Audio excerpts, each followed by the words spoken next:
Hello, welcome back to my crafty desk. My name is Sandra and I just wanted to get on here and do a quick little video just showing some of the glues and things that I like. I've had a few questions on. So here's the Scotch Create. Let me see if I can zoom you down a little bit without making everybody seasick, myself included. And I'm getting used to this. So here we go. Here we go. So this is the Scotch Create permanent glue stick, which is a multi-purpose photo safe glue stick. It is super sticky and it dries really quick, and it's non-toxic, and so it doesn't make me nervous to have it around my grandkids and other kids that come to play. And then I try to keep my glue on my desk all the time, so I doubt that it'll ever end up on my floor, but if it did, my dog got a hold of it, it wouldn't hurt her either. So I do like that. This is the 1.41 ounce. I get them on Amazon. I cannot find them anywhere else, really. I have a hard time finding stuff in the stores that I have available to me. So it's super sticky. As you can see, it's pretty thick. I noticed that if I don't get my cap on right away, it does harden and thicken up, but if I just press it down a little hard with some pressure, it's easy, it'll start moving again. But it is thick and it is sticky. I like it. It's pretty comparative in pricing. I mean, it's a tiny bit cheaper, I think, than the Uhu glue in the same sort of size range, but I think they're pretty comparable within a dollar or so.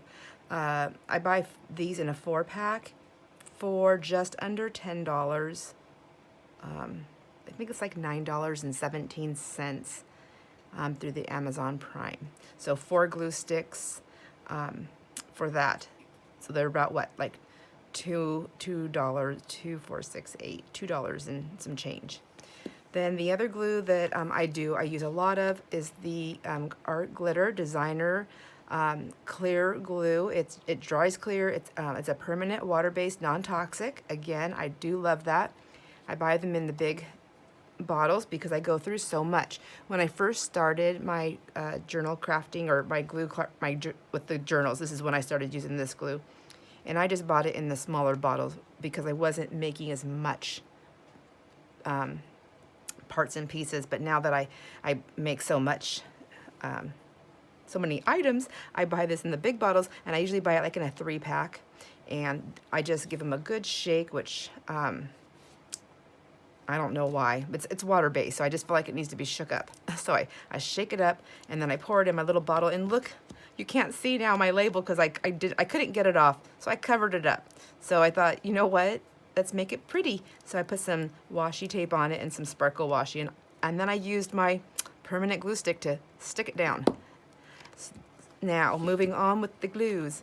The other glue that I like to use is this, which I had mentioned in a previous video, Crafter's Pick, and it was $5.99. So I found out why it was cheaper at Hobby Lobby is because, from what I understand, Hobby Lobby doesn't carry this anymore. Last thing I read. So if that has changed, I do not know. But I did find it on Amazon. It's the same 8-ounce bottle, and it is $7 and some change. So I do have another one of these in my cart. So what I like about this is that it's not, it doesn't ooze out. It's very thick. It's a white glue, but it does adhere to metals, plastics, glass, and things like that. I don't know if it's meant for being able to sew through though. And that's what I like the Fabri-Tac for, or the Fabri-Fix, pardon my arm, but the Fabri-Tac and these things right here, Magna-Tac, these are about the same types of things, and they bond for fabric, lace, glass. So that's what I like, is because I'll sew with the sewing machine, and I want to be able to get through it after this stuff dries. And I don't think that this one is meant for that because it doesn't mention fabrics on it. But I do like this for, I'll sew my ruffles, you know, like, let me just grab the basket. I'll probably have to zoom you out. But here's my basket of ruffles that I've sewed, and I just take like my scraps and I just sew them, so I have a variety of sizes and colors. So after I sew them, of course, let me grab a couple of them over here. When I sew them, then they have that beautiful, that beautiful ruffle, but then they have the thread in there, which I like to show. You know, it's just cute, and just, you know, add little details. But then I'll glue this down to the edge of my paper. Let me zoom you back down a little bit. Zoom you in, zoom you down, up. I don't know what they're saying. I don't know what the terminology is, but anyhow. So, if I want this on the edge and I want it to look like it's sewn, if I sew it to the edge of my paper, which I hope I'm still in frame here. If I sew it to the edge of my paper, then what happens for me is I feel like it compromises the paper unless I get it in here a little bit more. So it depends on where your stitching is, but if I'm trying to get it really close to the edge, you know, so I have that ruffle, I wouldn't do that one because I don't like the back side of it, but like this. So if I wanted that sewed edge like as close to the edge as possible so that ruffle really pops out, it's really going to compromise that because it's just a thin piece of paper. If it's thicker, I mean, I think it's a little bit more sturdy, but still, you know, it could compromise it when it's right on the edge. However, I like that sewn ruffle look, and I like them on the edge of my papers. So what I'll do is I'll sew them first, and then I'll glue them down. And then what happens is because it's glued, that glue actually reinforces the paper structure a little bit. And then if you feel like you need a little bit more structure, you can just put something cute on the other side, you know, like something that you already made that's got a little bit more, you know, this a little bit more heavier duty, and that just kind of makes it a little bit more sturdy and happy. So that is another question that I've been getting. So moving on to my glues, I'll just go back to this one here. So that's what I would like to use this one for, is because I don't need to sew through that, is what I was getting at. And this doesn't, it's not as hard on your hands as the Fabrifix or Fabri-Tac. And what I mean is, because I'm super messy, I get this everywhere. So if you have nail polish, it'll eat your nail polish because it's a very strong glue. It is, let's see, I don't think it's, what